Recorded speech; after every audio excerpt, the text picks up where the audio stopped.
Okay. Greetings, family. This is IyapoNgina, also known as the Road Black Girl, born as Cassandra-Floyd. And it's been 2 weeks. It doesn't feel like it's been that long, but it's been 2 weeks since the last time I read.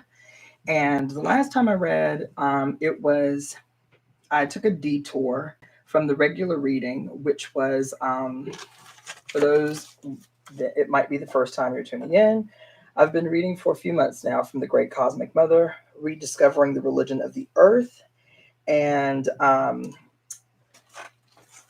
given the events of the last couple of weeks, which was the leak of the information that the Supreme Court might be reversing Roe versus Wade and all of the unfolding events after that, I decided to skip ahead in my reading and go to the chapter called The Machine.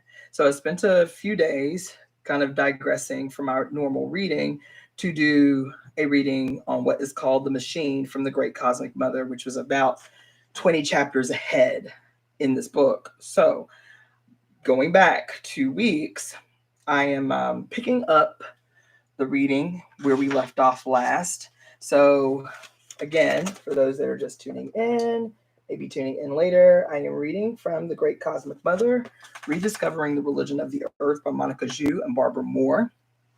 We are currently on chapter 29. This is part 2 of the reading of chapter 29.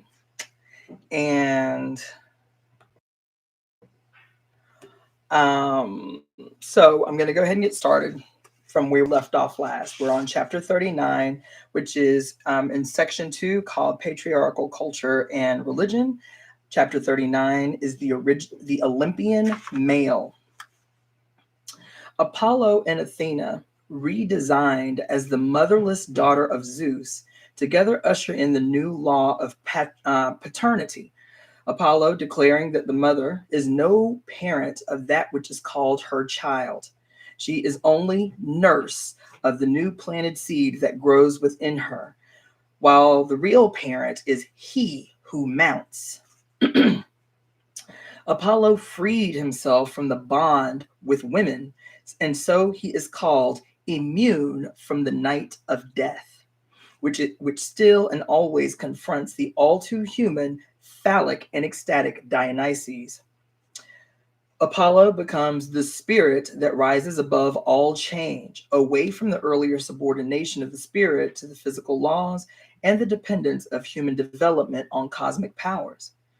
Even Pallas Athena, who still retains traces of the Cretan and Libyan Great Mother, as a remodeled Greek goddess, proclaims her purely Olympian existence, free from all maternal desire and free from labor pains.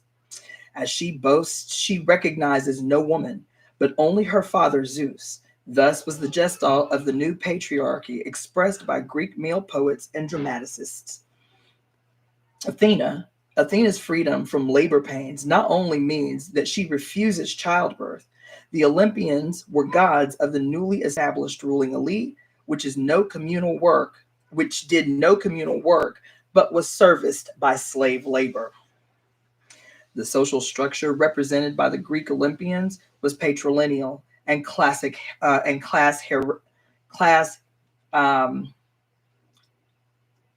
hierarchic. Thus, it lifted itself above the age-old laws of biology and evolution to base itself on conceptual property power. But once the cult of the mother was overturned, the cult of the infant Zeus needed a rationalization, for a baby is a divine attribute of a divine mother, not a father.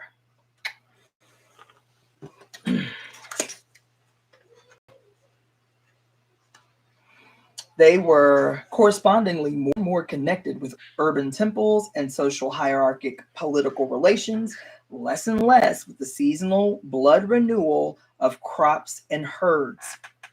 The Greek Olympians were a worldly ruling elite rationalized into deities. They were the gods of the urban upper classes, just as Christianity in Europe was originally and for many centuries the court religion of the colonizing Roman invaders and the native aristocracy that rose up through cooperation with them. Oh, come on. But such an abstract father god and his non-magical rights did not appeal to the common sense of the common people. The peasants who worked the land in ancient Greece, just like the later European peasantry, knew very well from daily experience where life came from and where it went. The Greek common people in town and country continued to worship the mother goddess and take part in the mystery rites of Dionysus, of Demeter, and of Persephone, of Artemis, the moon. The commoners of later Rome worshipped at shrines of Diana, and the European pagans, Latin pagani, which means peasants of the land, continued well into the 17th century to celebrate the rites of the Great Mother, of the Wiccan, of Diana, the bride, Danu, with her many names, and her brother, the goat god, Dionysus Lucifer, the horned one. But the signature of the new Olympian male was that he represented not the peasants on the land, not the masses of the people, but the ruling elite, who had the secular power to back him up. Where did this power come from?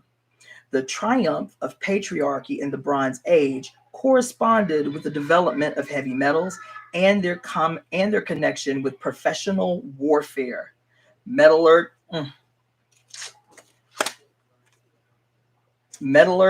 when it first appeared, was a highly ritualized and sacred art under the guardianship of the goddess, with strong taboos attached to it.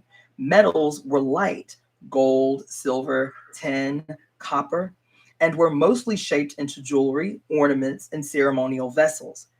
Undoubtedly, the mystery transformation of running hot metals into ornaments and tools using fire, molds, and ovens were first developed by women incidentally to their experimentation with pottery.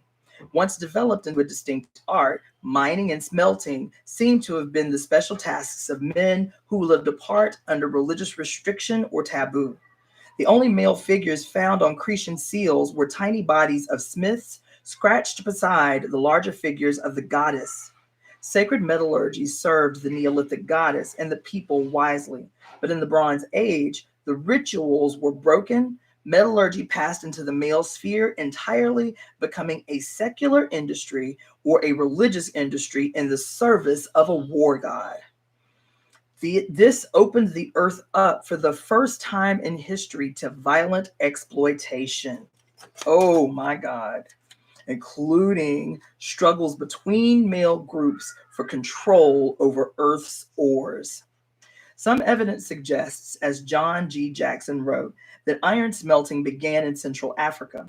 According to Marilyn Stone, the process of mining and smelting iron ore was discovered by the Aryan Hittites circa 2500 BC. We don't know. The significant fact is that compared with the copper, gold, and bronze of the goddess cultures, iron was a much stronger and more abundant metal. In particular, it provided more efficient and heavier weapons. The Aryan people kept their iron smelting process secret for many centuries, as on it depended their technological supremacy and sole power over the more culturally and practically developed matriarchal peoples. The Indo-Europeans, for example, had no written language of their own, but adopted the script of the peoples they conquered.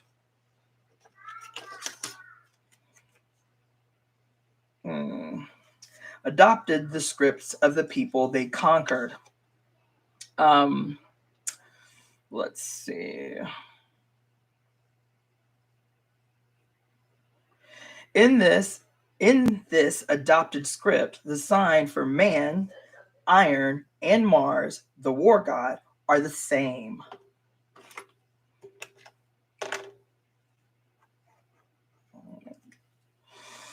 Further, the goddess people used the wheel wagon, their invention, pulled by a donkey for daily use in trade.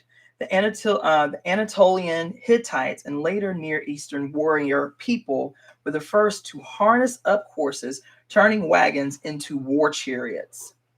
T.S. Lethbridge in Witches speculates that it is the development of metallurgy as a male art that brought the end of the goddess cultures. Larger and heavier weapons radically changed men's experience and techniques of war, giving advantage to the emerging professional warrior, and changing warfare from a defensive tribal skill to a whole new game, stressing aggressive offense and the spoils of victory. God damn. The new weapons mounted on wheel wagons also allowed war to be carried on much farther from home. War became a specialty of roaming mercenaries, while the women remained at the home village, maintaining the culture. In contrast, among Neolithic agricultural people, as among African tribal gardeners until quite recently, both women and men carried spears and other weapons with them into the fields, and if attacked, both sexes fought defensively. So ironically, matriarchal culture was overthrown with the help of the new heavy artillery mined and stolen from Mother Earth.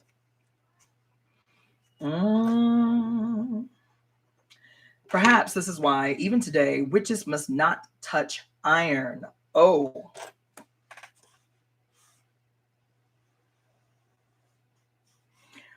Metal mining and smelting remain the most male-dominated professions of all professions, and access to ores remains a major criterion of male power states. So long as Stone Age hunting was a major survival occupation, it kept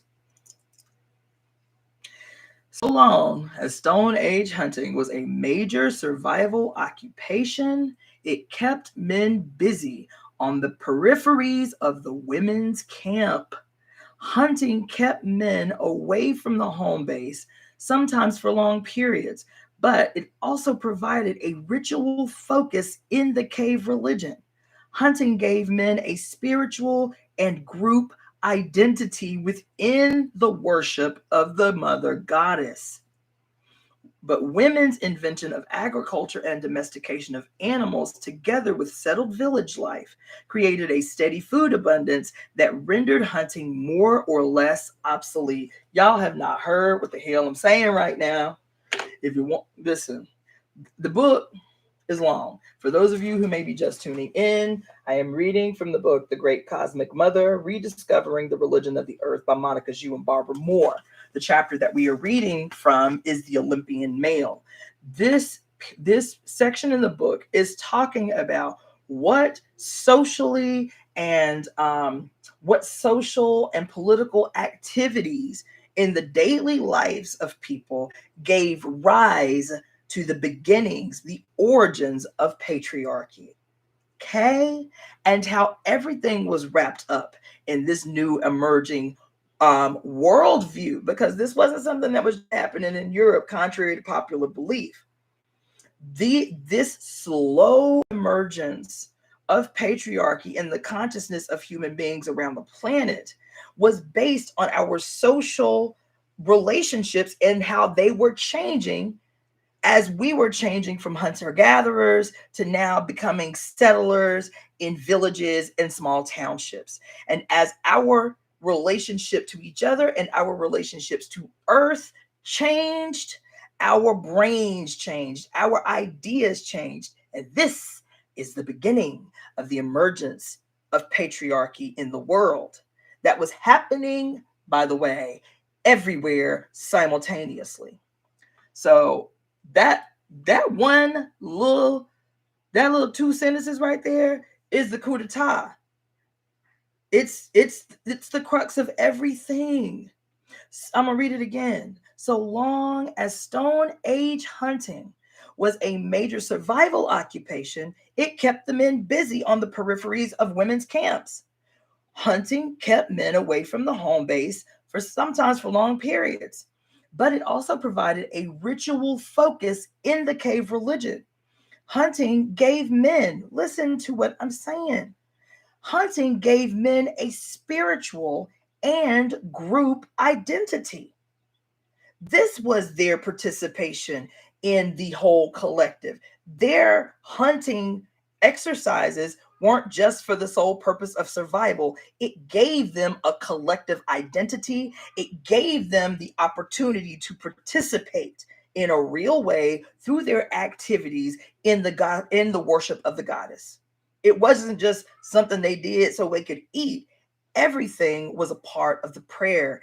Everything was a part of the worship, right? And we talked about this in the other chapters, in the earlier chapters, much more detailed about what this looked like in real time when men would go off to the hunt, the way that they would have to communicate with the mother goddess. I'm talking about Earth for, praising, how they praised and how they worshiped and how they treated the animals that they knew were going to sacrifice their lives to feed the group. This was an entire unfolding dance between man and animal, between man and earth, and to solidify their relationship to the women in their communities in this unfolding goddess worship. So here it says, hunting gave men. Let me actually highlight this real quick. Hunting gave men a spiritual and group identity. But women's invention of agriculture and the domestication of animals, together with settled village life, created a steady food abundance that rendered hunting more or less obsolete. There was suddenly a large male labor force hanging around needing a new occupation. God damn it. Oh my God. Wall paintings found at Katal Hayuk in the most recent levels, 5400 BC, show men engaged in ritual hunting, dressed in leopard skins and accompanied by musicians. As Thompson notes, these paintings aren't of real Stone Age hunting, but of deer baiting and bull baiting, and are commemorations or images of nostalgia for the good old days of the hunt. Hunting was no longer necessary, and men could no longer, oh my God, men could no longer find purpose and spiritual identity through it. Oh my God.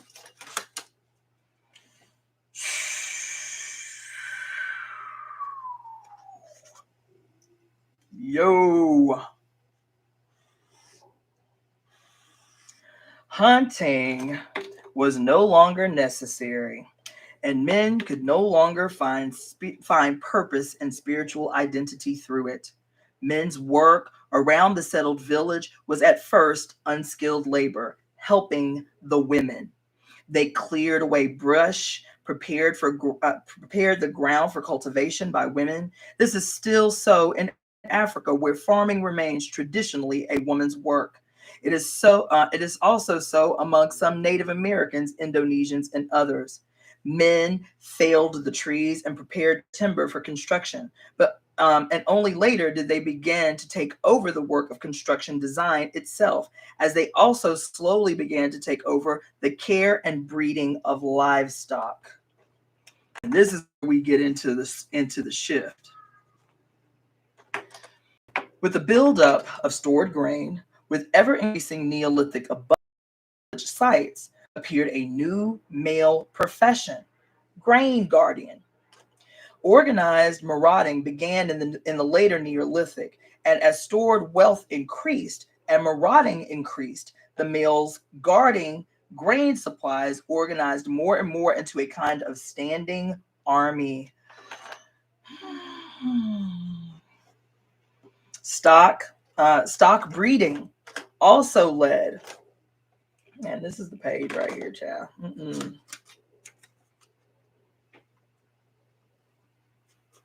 Stock breeding also led to the discovery of paternity. Oh my God.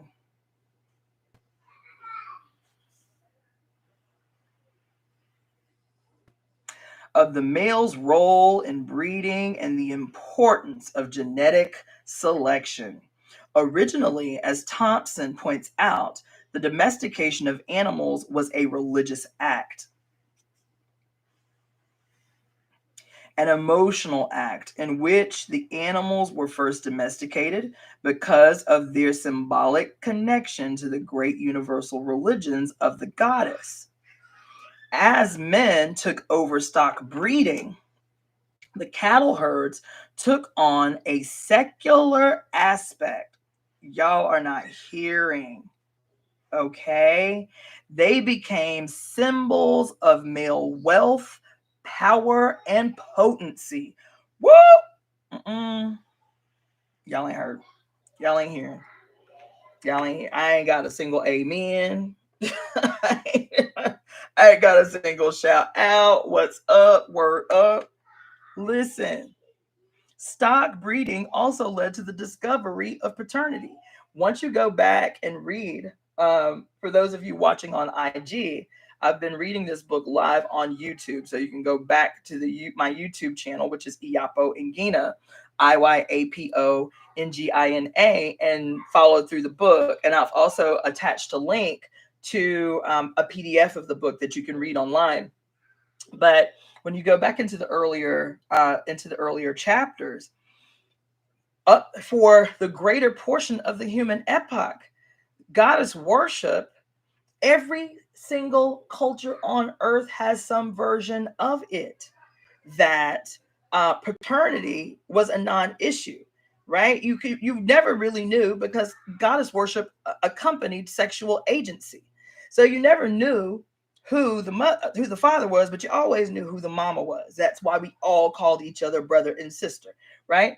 Because it was believed in most cultures around the world during the matriarchy and matrilineal societies, was that it was spirit that impregnated woman, and the role of the man in impregnation was to open up the womb so that spirit could impregnate the woman, the mother, right? And so here, a few thousand years later, many thousand years later, here is where we find that men began to recognize their role in paternity. That is something other than just the guy who opens up the womb, right?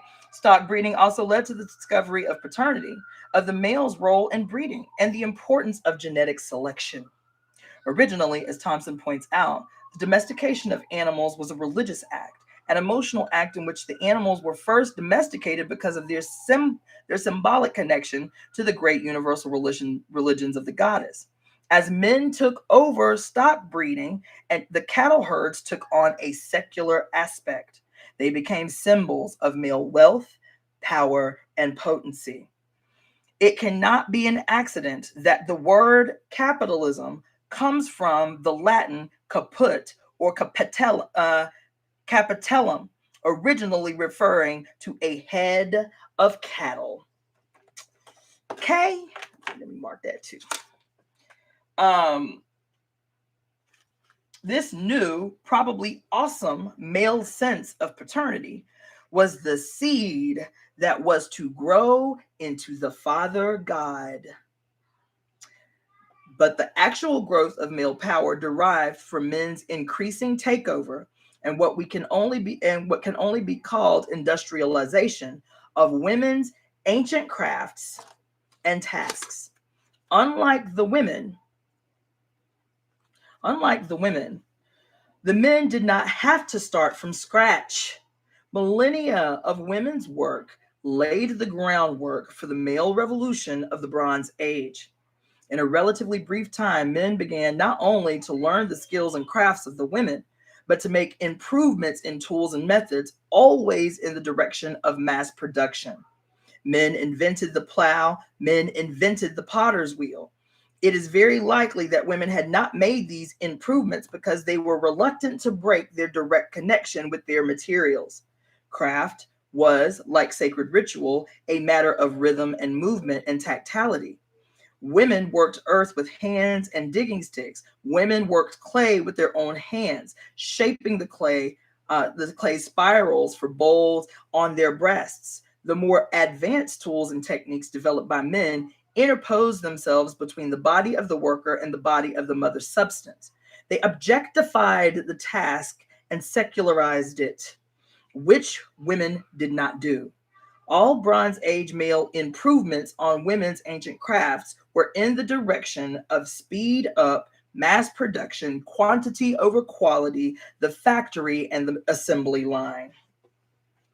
For a time, as men shared tasks but did not take them over, there must have been a truly egalitarian society, with women and men working side by side in the same jobs, furthering together the abundance of food, textiles, building materials, consolidating the first towns and small cities with their surplus production.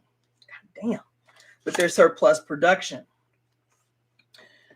But that was not to last. One of the strangest and bitterest facts of later male domination over women is that the major tools and industries of this domination were the inventions of women and first given to men by women.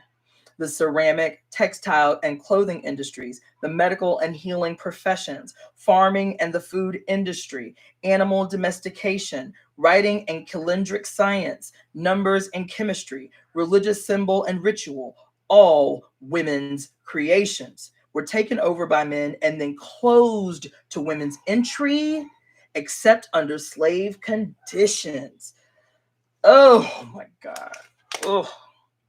In the same way that men took over, in the same way that men took over women's menstruation and childbirth rights and then kept women away from these rights under the taboo of death.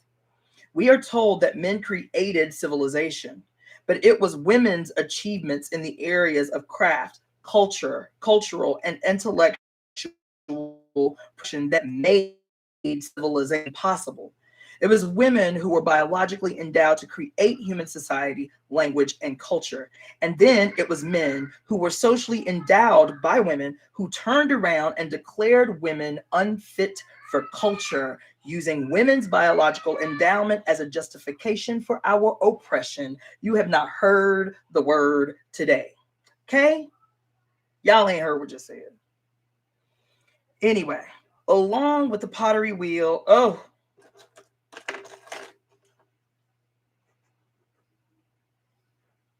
hold on, I'm just taking a note.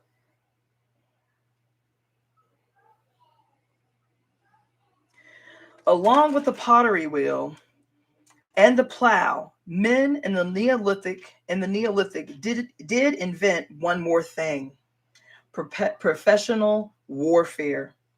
The more insignificant male activities were, and the more women's activities produced wealth, the more some men were attracted to steal and other men attracted to defend the new acquisitions. The men discovered a way.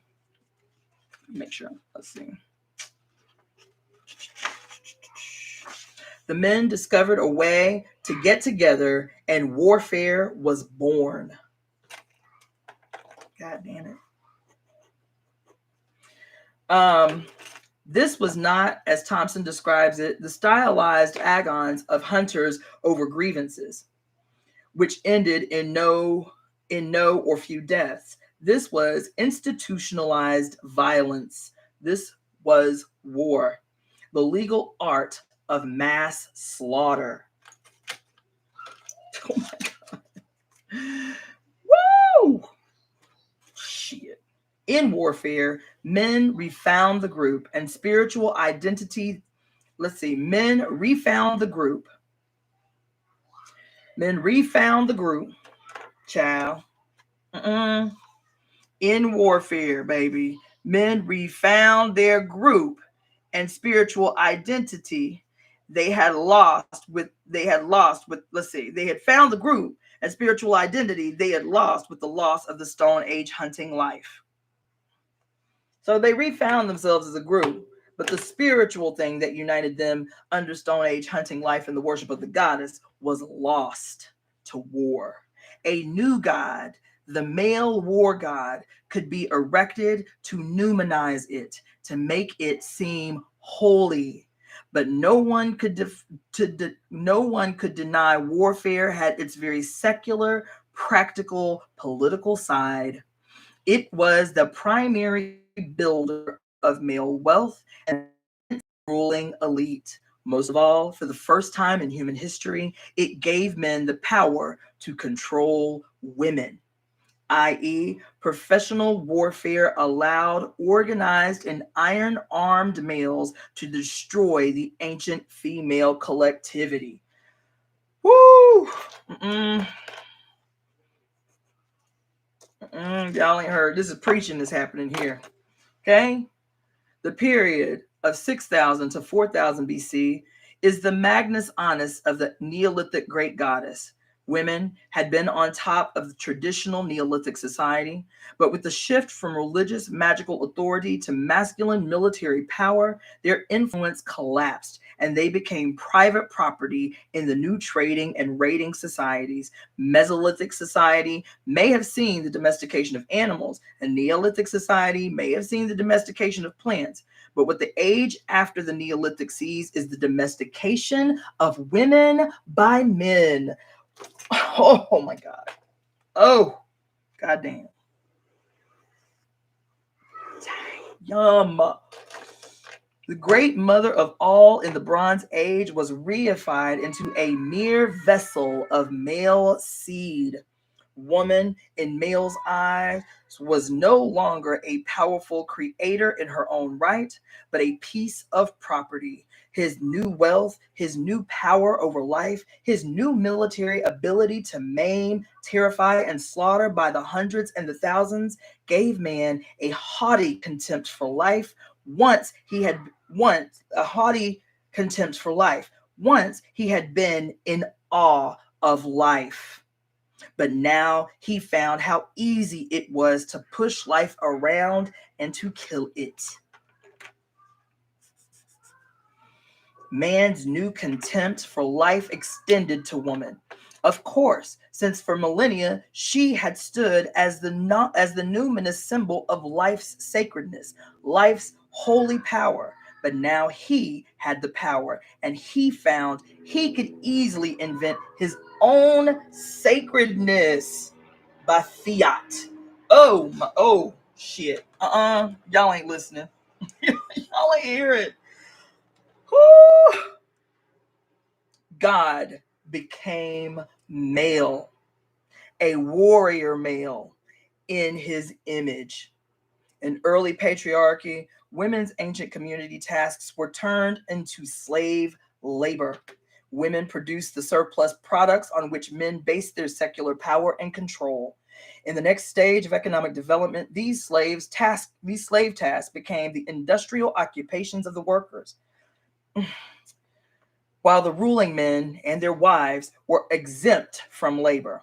The ruling men reserved themselves the manly occupations of war and hunting and sport and priestly observances, while workers became kept the world going. Let's see. While the workers kept the world going. Women's forced labor and later working class labor freed elite males to become lawyers. Oh shit. But to become lawyers, judges, doctors, artists, priests, specialized privileged occupations that all others were barred from.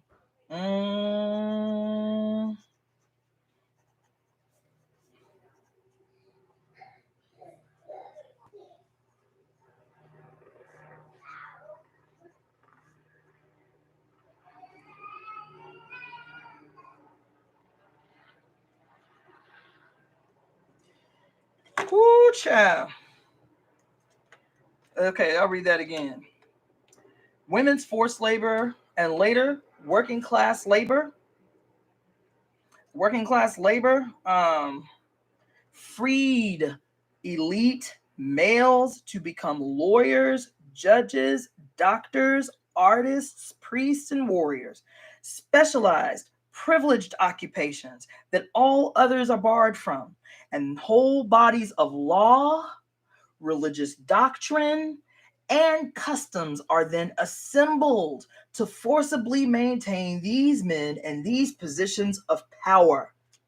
Patriarchal law, often called the will of God, is in fact a wholly secular, cynical legal system designed purposely to maintain male power through institutional control of feminine energy. Period.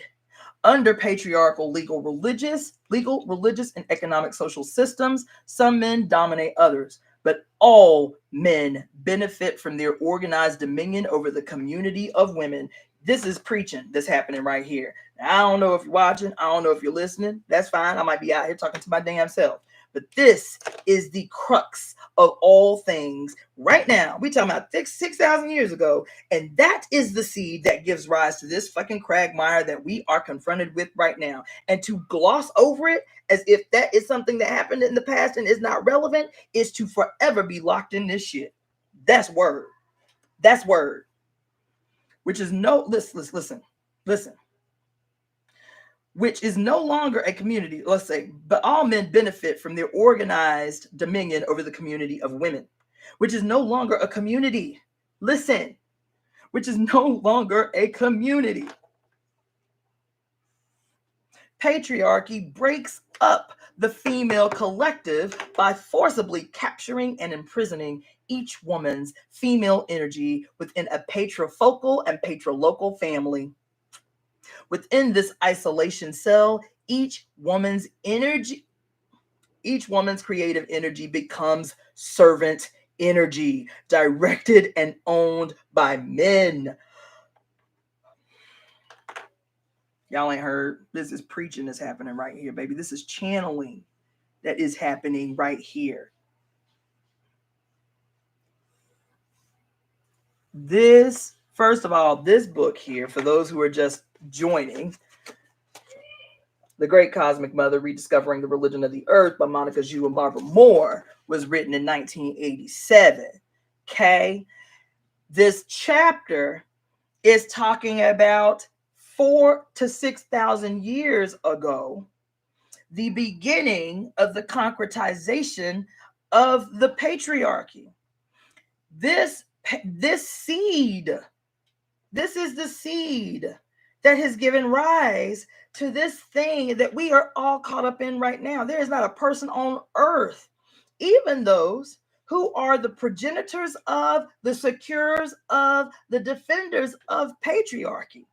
There is not a person on earth who is not suffering and has not suffered as a consequence of the rise of patriarchy on the face of the planet. That's real life. That's real shit.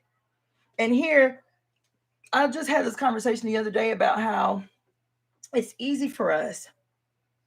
It's really easy for us to get sidetracked on the many symptoms of patriarchy, on the many ways that patriarchy plagues the fucking planet. It's easy. Right now, today, it's, the possibility of Roe versus Wade being overturned.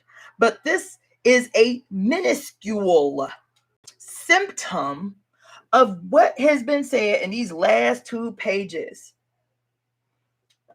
whose seed is 6,000 years ago.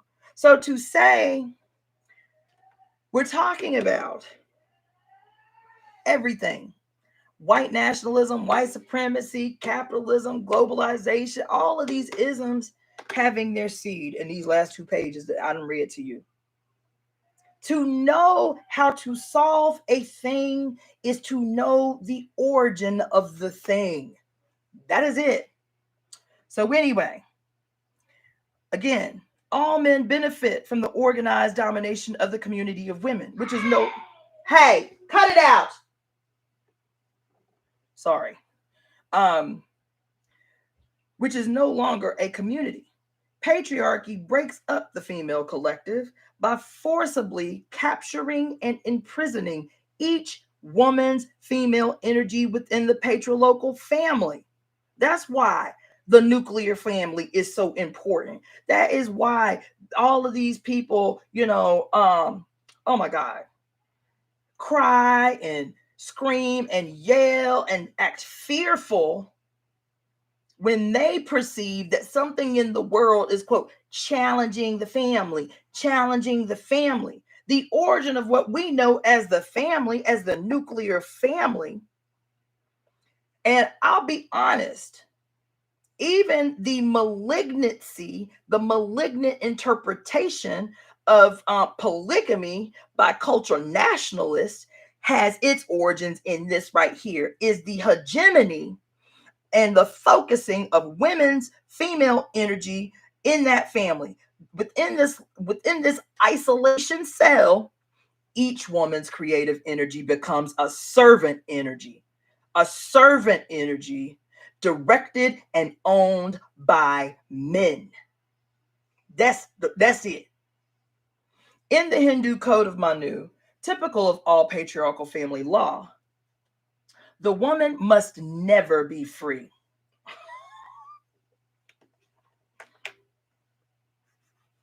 The woman must never be free. From birth to death, of subjugation to a male relative, she passes from the guardianship of her father to that of her husband, and finally to her eldest son. They control her education, her property, the total disposal of her mind and body in life and in death. The ignobility of this male obsession with control is equaled only by its effectiveness. Under the code of Manu, the Hindu woman becomes a non-person. The breaking up of the powerful ancient women's collectives was the only way by which men could have broken women's strength and independence, but still keep a vaguely living body around to do the dirty work in bed and in bathroom. What better way to turn the great goddess into a sex serf that by isolating each individual woman, keeping her under total control within the male-dominated and defined family household, where she is never allowed freedom of movement, of thought, or desire, where her body, her mind, her labor, and her children are seen as property, wealth belonging to the man, where the only thing she can do with her sex serfdom is pass it on conscientiously to her daughters.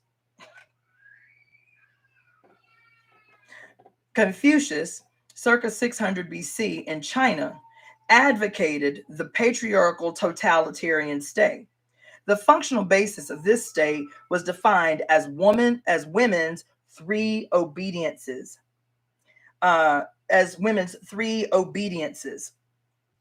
Let's see, to father, to husband, to sons. In the 20th century, Adolf Hitler in Germany articulated the three spheres of women: children, Christian church, and kitchen. Codified in these slogans, which were also laws, is a simple fact. Between these two men lay over 2,500 years of patriarchal society, built and maintained worldwide entirely by the exploitation of women's biological creation and physical labor. Whatever we see of male civilization seems to be built fascistically on women's backs. The goddess had been all-powerful, but she was the mother of sons as well as daughters. Sons came from her body and were nourished by her breast, and it was not her desire that men should be degraded or destroyed. Under matriarchy, men were not reduced to mechanical units, to slave labor, or to subhuman objects. She knew that she was the parent and did not have to enforce unnatural religion with unnatural law. Quote, "It is I who adorneth the male for the female," end quote. Her son was also her lover. His systematic degradation would have degraded her. His systematic degradation would have degraded her, who desired only free and graceful worshipers. Oh.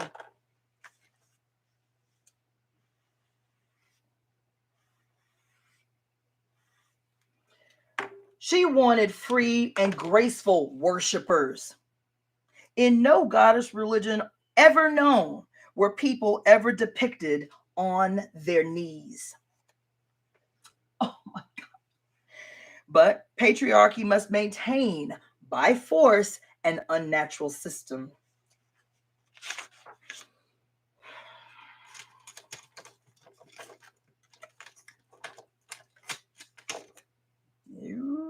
Y'all ain't hearing this preaching happening today, but y'all scared, you see. But patriarchy must maintain by force an unnatural system. Since the supreme creator is a male, woman must be redefined as male property, i.e., as wife. In fact, the very idea of a male creator God carries within itself the necessity for some kind of tightly controlled caste society. But it is only through the creation of life, through human mothers, now passive and powerless, that the male God can claim glory for himself. He does not go through the dangerous episode of childbirth in his own person. He uses women to do it for him. Then, contrary to the truth, he claims that he is the almighty creator. The woman, at best, is patronized for her role as divine housewife. The sacred sphere of women's daily communal work and ritual is destroyed, and women are isolated individually in men's households and women's industries, and labor are exploited to build male empires. With the further destruction of the rights of the death goddess, with their prohibition and or co-optation by the male churches, with moral and legal suppression of the ecstatic ceremonies of Soma, Pythonic divination, and pagan cults' celebratory rebirth of all things, little remains of the goddess and patriarchal culture but a wife of tamed and nervous sexuality and utterly desecrated because isolated mind. Woo! That is the end of chapter 29. I think was just doing up through chapter 40 today. So this is chapter 40. Again, for those who might be just tuning in, this is The Great Cosmic Mother, Rediscovering the Religion of the Earth by Monica Zhu and Barbara Moore. We are reading chapter 40, which is called Sun's Victory Over the Dark Mother. Sumerian culture can be traced back to circa 5500 BC in the alluvial plains of the lower Mesopotamia. Sumerians wrote on clay tablets. Archaeologists have proclaimed that history begins at Sumer. For that reason only, the Sumerians wrote it all down. Their inscribed myths thus qualify as the world's oldest known literature. What does this Sumerian literature record? As Thompson says, the clay tablets reveal several remains of a revolution, a shift from the dominant female gods of the Neolithic village to the organizing and controlling male gods of the literate city.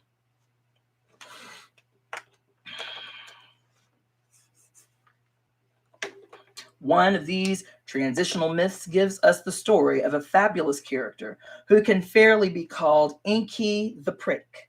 Enki was the water god, and the Sumerian word for water also meant semen. In a lavish ode to his indistinguishable phallus, Enki virtually floods the Sumerian plains with his semen. Enki is a funny guy. He also inseminates all the Sumerian people, including his own daughters and their daughters. The ancient earth goddess Ninhushag can't take it any longer. Her daughter Utu also is inseminated by the new ebullient all-father. Ninhushag removes Enki's semen from her daughter and turns it into plants, which Enki eats, of course, becoming pregnant with his own semen. He gets very sick. Only by crawling into Ninhushag's vagina with her help can he then give birth to 8 goddesses, all named for different parts of his body.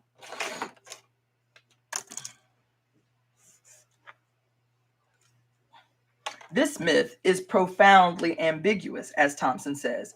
It is also grotesquely funny, because it is recording in one story the mid-stride shift of worldview from matriarchy to patriarchy in ancient Sumer. Sumer began as a goddess-oriented agricultural village. It ended as a civilization which grew not from a city but from a fortress, the fortified granary. Real life changes slowly, but in the myth, like Enki and the World Order complex changes over time are compressed into simultaneous image showing the proud, all propagating potency of world ordering power of the new male regime, still entangled in and ultimately dependent upon the wisdom and physical capacity of the old order, the earth goddess, to get the job done. The job, of course, is an impossible one, a mythic delusion to turn the father into a mother.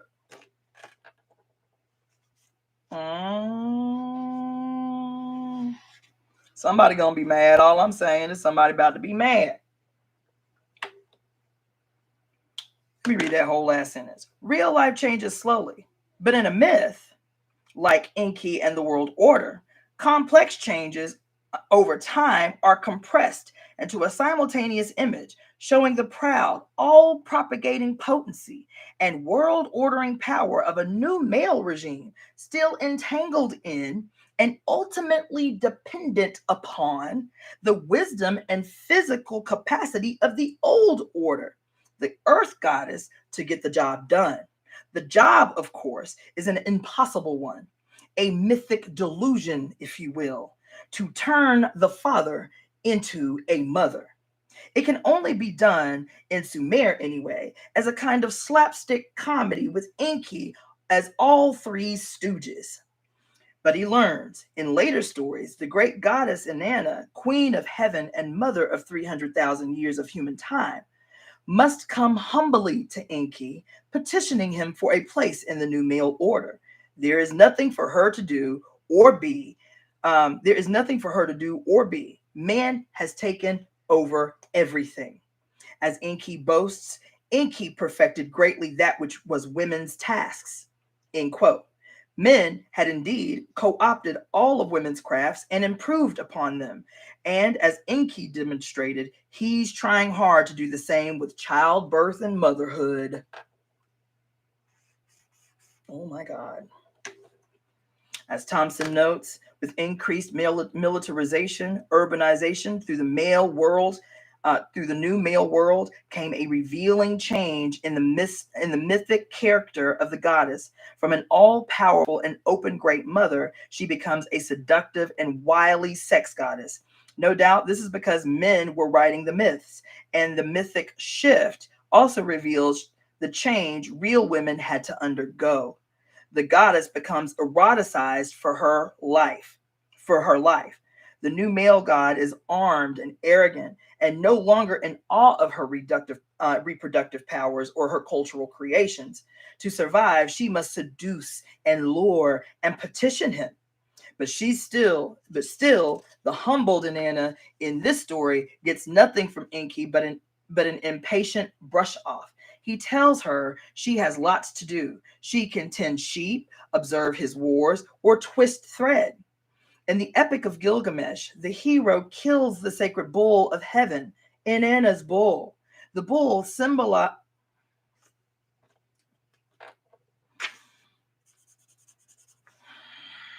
Oh my God.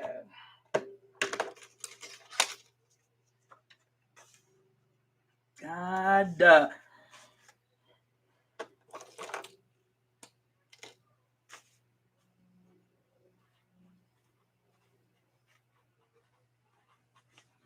Oh my God. All right. In the Epic of Gilgamesh, the hero kills the sacred bull of heaven, Inanna's bull. The bull symbolized Earth's fertility. Oh.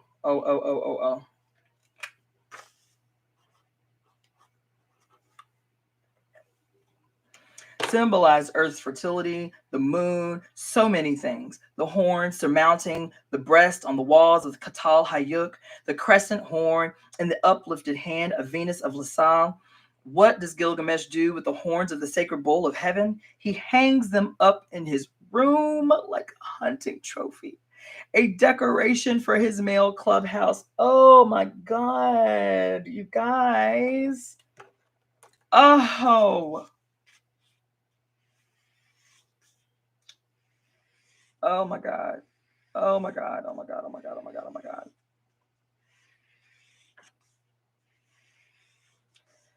Ooh, y'all did not hear what I just read. Jeez. Ha. Ha. In this act, the old conservative religion of the women is being mocked in a celebration of male ambition. The Gilgamesh epic dates from 1600 to 2000 BC. Thompson calls this 4,000-year-old story the very foundation of Western literature. For what we are witnessing here is to set the pattern for all Hebrew and Greek literature to come.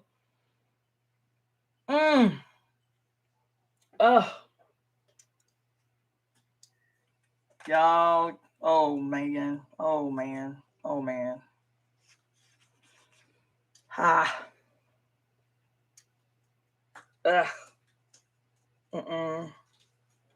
Y'all didn't hear what I just read. Y'all have not internalized the gravity of what I just read. In the epic of Gilgamesh, the hero kills the sacred bull of heaven.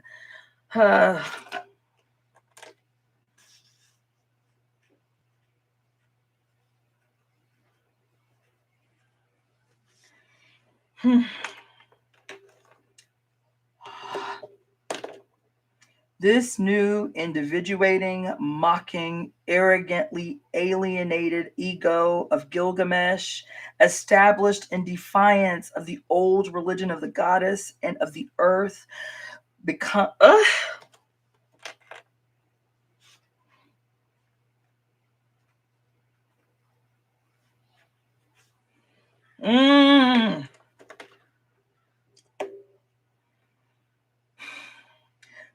in Western religious and secular history the ego of man. Oh my God.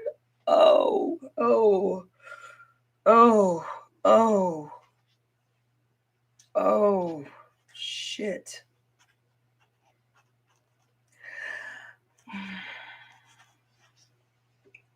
Oh my God.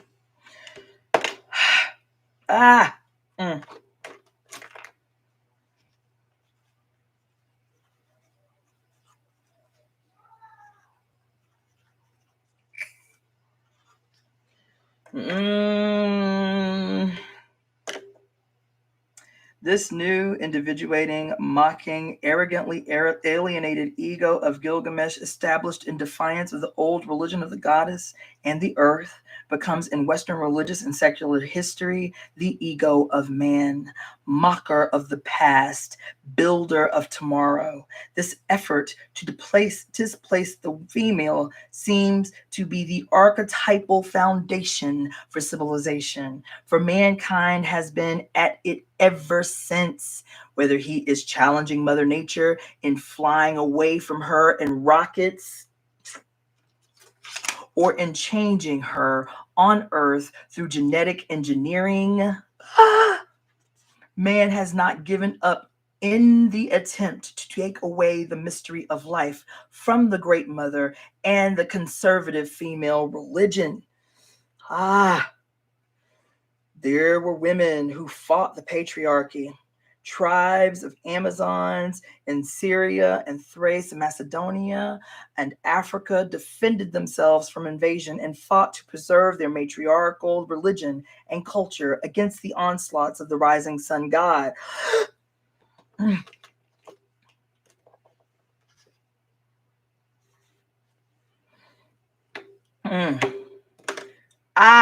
Oh my God.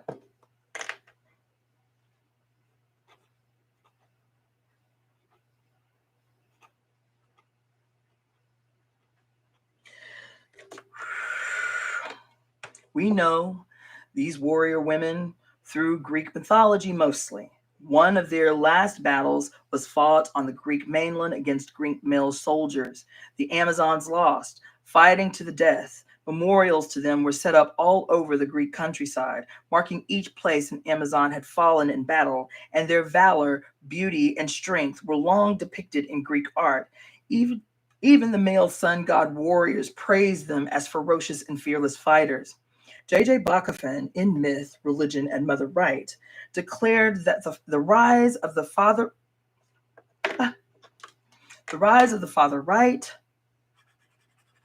began with the wars against the Amazon cultures. He also says that after the wars, the surviving Amazonian women settled down, built cities, engaged in agriculture. Their nomadic horse life was over, but they still accomplished great things. From the Nile banks, the shores of the Black Sea, from Central Asia to Italy to West Africa, Amazon names and deeds were interwoven with the historical founding of famous cities.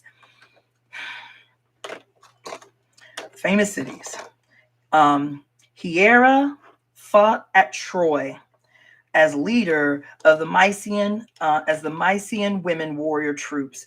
She goes unmentioned by Homer. In Bachofen's opinion, because she was more beautiful and more interesting than Helen, the star of Troy. Because what we know of Amazons comes down to us as myth, we have been taught to doubt their actual existence. But myth records the real history of the ancient myth records the real history of ancient pre-literate world. Its accuracy is proven when real Troys are dug up at the legendary sites of legendary Troys. Ancient legends tell that the wild horse was first tamed and ridden by Amazons of old Libya, which is now Morocco. The moon goddess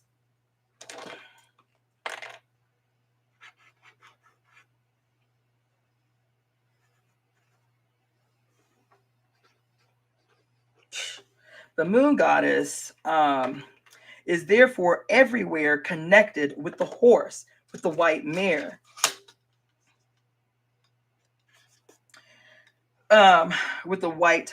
This is where the term nightmare comes from.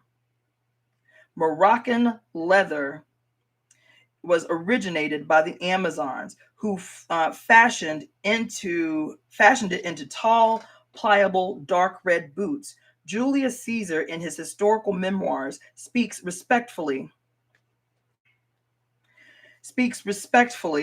of the great queen Semiramis, who ruled Syria and led its Amazon troops into battle. Caesar also notes that Amazons once ruled most of Asia.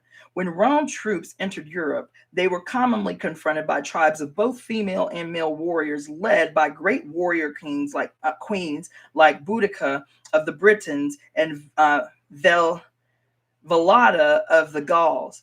African Amazon warrior women were still alive and well in 19th century Dahomey, and an elite Amazon corps of 5,000 women was instrumental in winning the independence of African Malawi in 1964.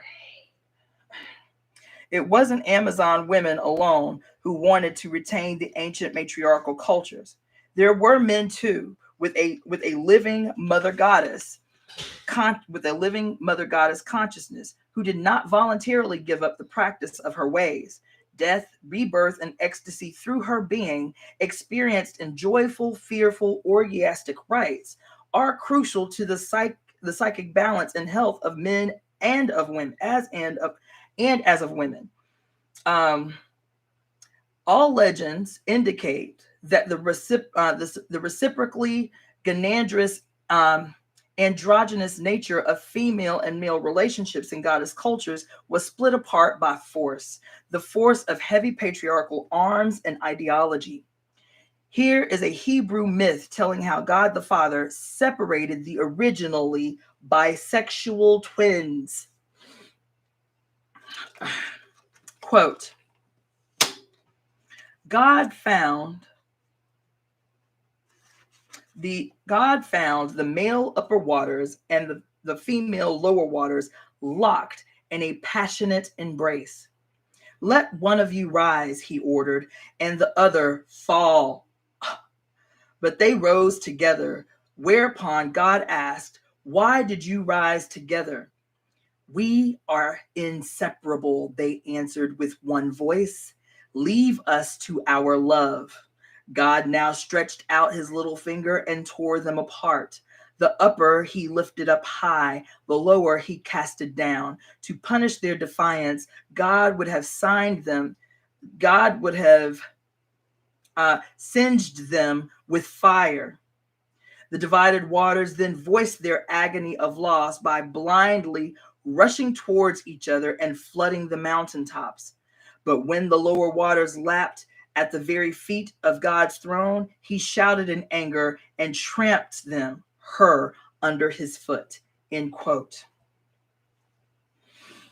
And so the war god Yahweh came to power. When the official Genesis of the Hebrew Bible was written, the ancient goddess was described in negative abstractions: chaos, darkness, the deep, Tehom, Tehomet. Tehom, the mother of all, is biblically defined as mud, the swamp, some mindless beast of matter who must be kept under paranoid patriarchal control and always subject to the Father's logos or word. Tehom, this is a quote, Tehom, the abyss, the dark night, the lower waters, has always since crouched submissively in her deep abode like a huge beast, sending up springs to those who deserve them and nourishing the tree roots. Though she thus influences human fate, none may visit her recesses, end quote. The goddess creatrix that Yahweh displaced was a goddess of the moon, and so of fertility and water. Her fertility involved more than protoplasmic multiplication. It involved the entire cosmic creation and all of life, as well as psychic rebirth, the energy of the mind and imagination. The women's cultures are portrayed in these myths as chaotic commingling of the two sexes, of humans, animals, and vegetation in ecstatic, spiritual, poetic animism, which messy commingling delays and obstructs the establishment of patriarchal social order. As rain pouring down into the sea delays the appearance of dry land. Quote, under the ancient rule of water, such disorder and chaos prevailed that wise men avoid all mention of it, end quote. Tisk. So the female and male principles must first be decently separated and put into their proper places, as when the Egyptian father god Shu lifts the sky goddess Nut from her embrace with the earth god Geb.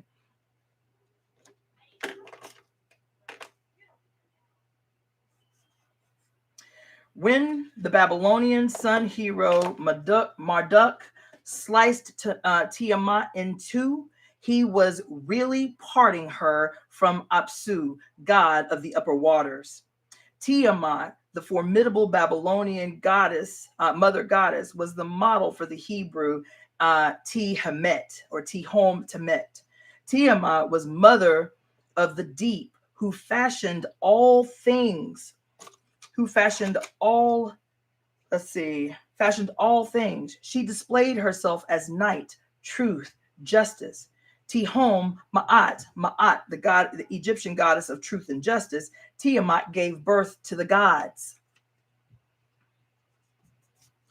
Then, in later patriarchal epic, the gods rebel against her, and she is finally conquered by the sun hero Marduk, who had been promised supremacy over the other gods if he did so.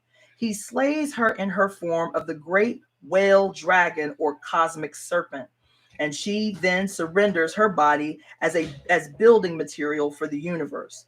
Note that in the original matriarchal creation myths, the Great Mother always sacrifices her body herself voluntarily to create the world from her substance. In patriarchal myth, the basic idea is maintained, but the basic idea is maintained, but the mother body is not actively but passively surrendered. The father god world is essentially created through male conquest, an act of matricide.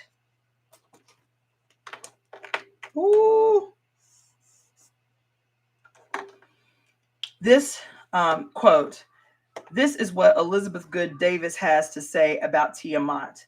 In Sumerian myth, the creator goddess Tiamat appeared out of the waves of the Erythraean Sea, or the Persian Gulf, as a fish woman and taught men the arts of life, to construct cities, to found temples, to compile laws. In short, instructed them in all things that tend to soften and humanize life.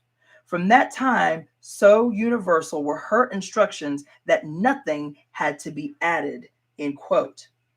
Davis believes Tiamat may have been a matriarchal queen of the Thracian Anatolian remnant of the ancient lost civilization of Atlantis, that she might have sailed down the Euphrates River from Thrace or Anatolia, perhaps around circa 9000 BC, in a ship whose figurehead was a mermaid-like creature of many ancient legends, half fish and half woman.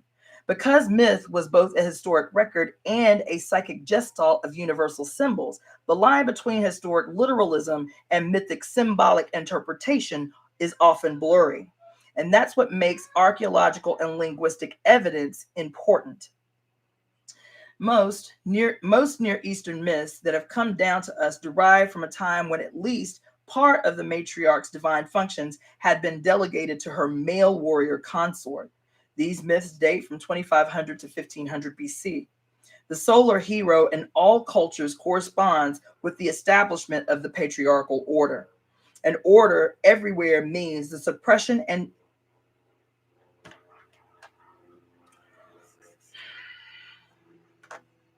and order everywhere means the suppression and negation of the great mother religion.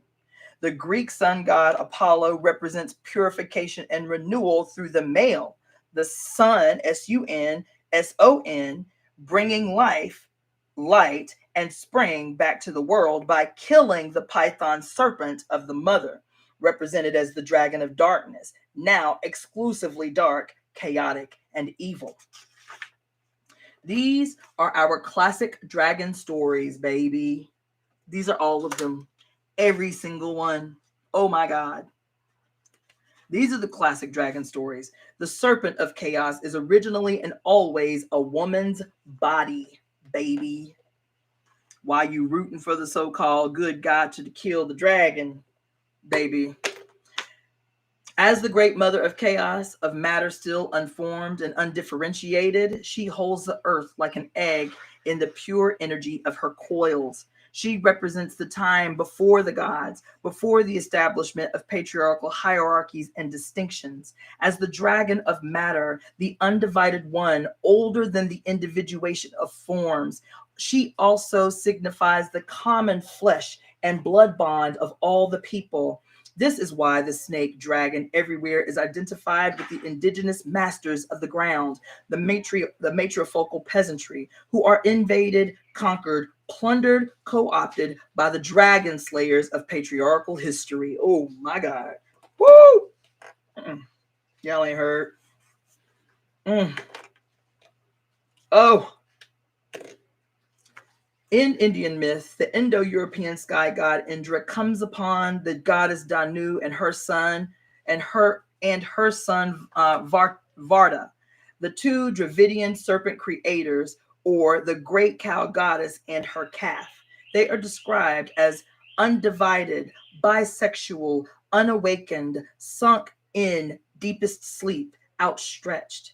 Indra hurls his phallic lightning and decapitates them.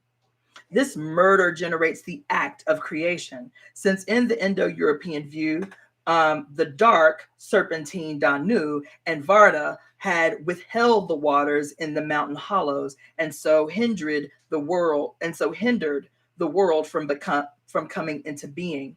The Indo-European patriarchal world, that is. Tahom, Tiamat, Apsu, Danu, Varda were obviously names for the magnetic serpentine spirit of the earth and its underground waters, the bisexual power who was absolute mistress of all chaos before creation. Oh my God. Who was absolute mistress before all creation. Her sacrifice then enables patriarchal creation, i.e., law and order, to appear. It is the custom in India, before a single stone is laid in the foundation of a sacred building, for the local astrologer to determine the exact spot of ground which is situated above the head of the snake that supports the world. Construction rites begin with an imitation of Indra smiting the serpent Danu Verta in her lair. A wooden peg is driven into this spot to securely peg down the serpent's head. It is said in the Rig Veda 2:12:1, if the snake should ever shake its head violently, it would shake the world into pieces. It would shake the world into pieces.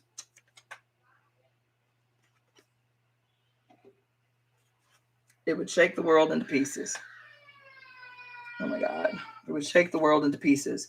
So with patriarchy, it is the death of the world snake that supports male world building. But patriarchy needs the serpent energy, which is the subterranean energy that powers all life. Everyone knows the serpent is not really dead, but repressed. And the paranoid patriarchal obsession with, quote, law and order is the necessary mechanism of this repression.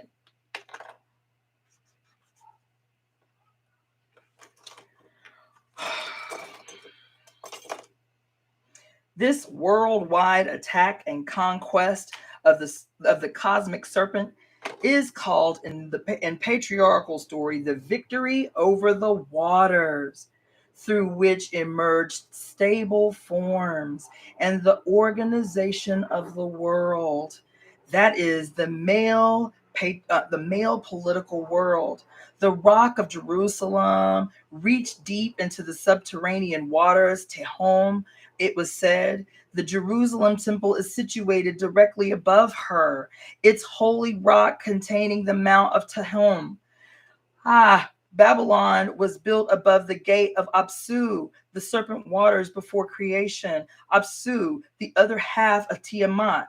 Everywhere, this mythic rite of building the holy male city on the conquered body of the mother serpent is enacted as the origin of patriarchy. The sun-worshipping pharaohs of later Egypt slay the dragon Apophysis. Apollo slays Gaia's Python. The Greek hero Perseus slays the Amazonian Medusa, who is described as three-headed, the triple goddess, with snakes writhing from her three heads. St. George slays the dragon in England. Even St. Patrick must drive the snake from snakeless Ireland.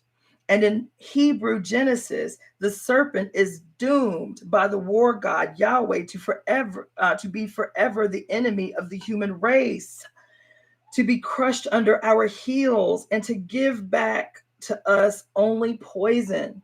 In Christian prophecy in Revelation 12:21:1, the final extinction of the dragon is promised when a king Messiah kills the watery cosmic snake and then takes over the world throne unchallenged, and there was no more sea. This event prefigured in Psalm 74:13, quote, "Thou breakest the heads of dragons in the waters," end quote. The consistency of all these myths is commensurate with their reality. Woo! Oh my God. Oh my God. Yes, this is it. Ha, this is it. Ha.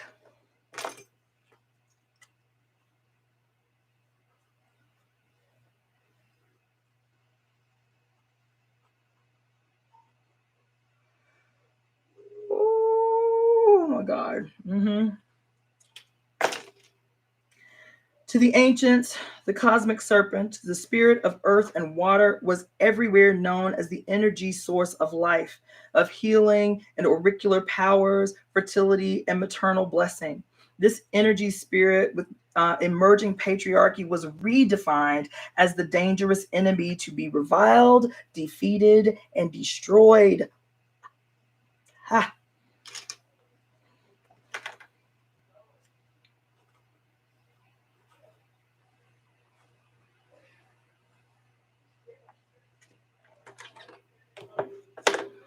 Mm-mm-mm.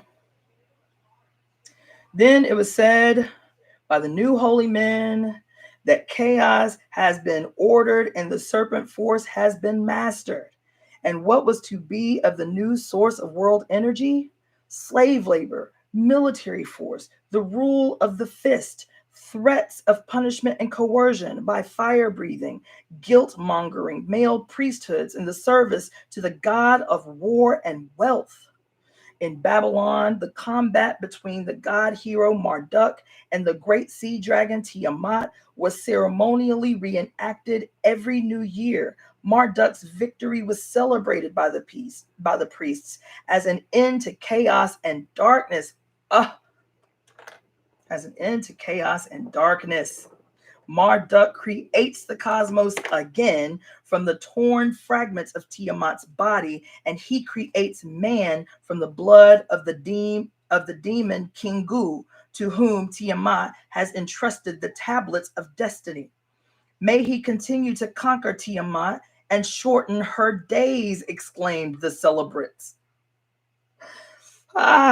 The cosmic combat, the hero's victory, and the new creation were imagined to take place at the same moment every new year. The chaos and darkness conquered by Marduk, he had clear social class implications.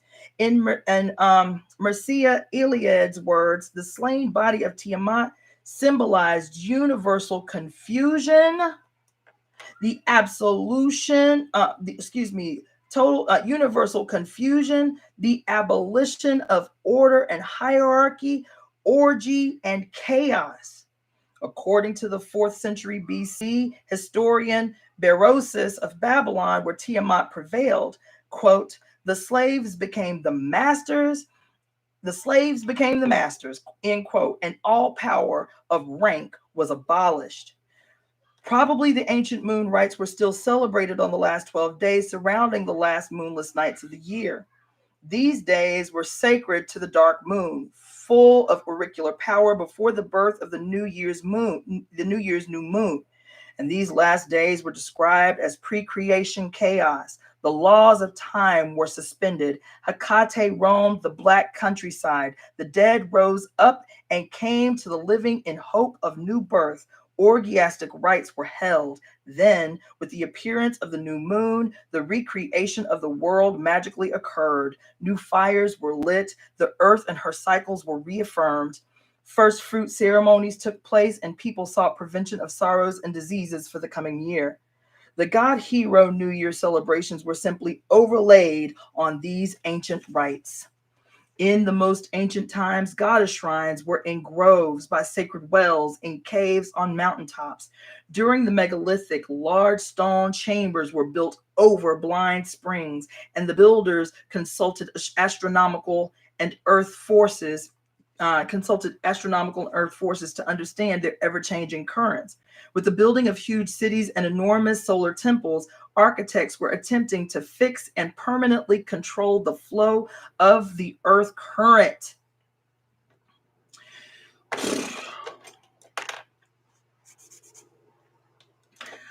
Oh my God. In Babylon and Egypt, patriarchy built vast, rigid monuments to the god kings in urban centers where excess grain and other products extracted from the countryside and taxes were piled up to the greater power and glory of the ruling priesthoods. No longer sensitive to the earth's spiritual energies, these priesthoods were no longer themselves channels of real cosmic or terrestrial power.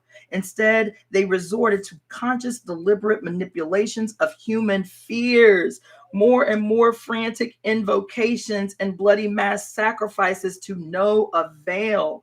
The real spirit was wandering elsewhere, but the buildings became more grandiose, imposing, and expensive. One thing the patriarchal orders of all times and places have in common: huge and square cut blocks of stone that no longer have spiritual resonance or healing power for the human psyche. The cosmic serpent no longer lives in these stones, these rock metropolises, Iron Age or modern. Only secular ambition lives there. The ancients warned that attempts to direct and fix the earth force for selfish gain are doomed. Earth energies artificially trapped to serve the special interests of the ruling class of men create the tension field, the anxiety grid of modern life, like a fault stress in the earth, or a great serpent underground, great serpent underground. Something seems about to recoil and unleash terrific energy. The spirit will always break loose and take its own path once again. Oh my God. That is the end of chapter 40. That is the end of chapter 40, baby. That is the end of chapter 40. So I will return. I'm really, really going to attempt to be much more deliberate about a predictable schedule so that I can do this regularly and you can tune in as opposed to like spontaneously. So I will let you know that schedule after I meditate tomorrow, what that's going to be. We will pick up, for those of you who are just joining, the reading of The Great Cosmic Mother, Rediscovering the Religion of the Earth by Monica Zhu and Barbara Moore. We will pick up again, possibly Monday, maybe tomorrow if I'm feeling froggy, with the reading of chapters, let's see, chapters 41 through 41 through 44. That is the jealous God, the sun God, the jealous God, the split in the garden, and life as a mistake. So just keep your ear to the grindstone, and I will be back again for this wonderful, magnanimous, game-changing reading of The Great Cosmic Mother, Rediscovering the Religion of the Earth. I would like for you to, for those of you who are tuning in via Instagram, I do these readings live on YouTube simultaneously. So you can go to my YouTube page, which is Iyapo, IYAPO, Ngina, Ngina, and look through. I have all of the chapters up until now listed. You can look back through those to catch up. I also have in the description on my YouTube page the link to the PDF of the book. So if you don't own the book but would like to read along or make your own notes as I do throughout the reading, then you can do that by clicking on the link in the description, which gives you a link to the PDF. Also, it gives you a link to the book club that I've established. It's a Facebook book club that I've established, so you can join us there. And also like, subscribe, and share, because this is ritual right here. This isn't just me reading to you. This is ceremony, baby. This is ritual. So with that being said, this is your host, Reverend Dr. IyapoNgina, also known as the Rogue Black Girl, born as Cassandra-Floyd. I'll see you again soon. Thanks for joining.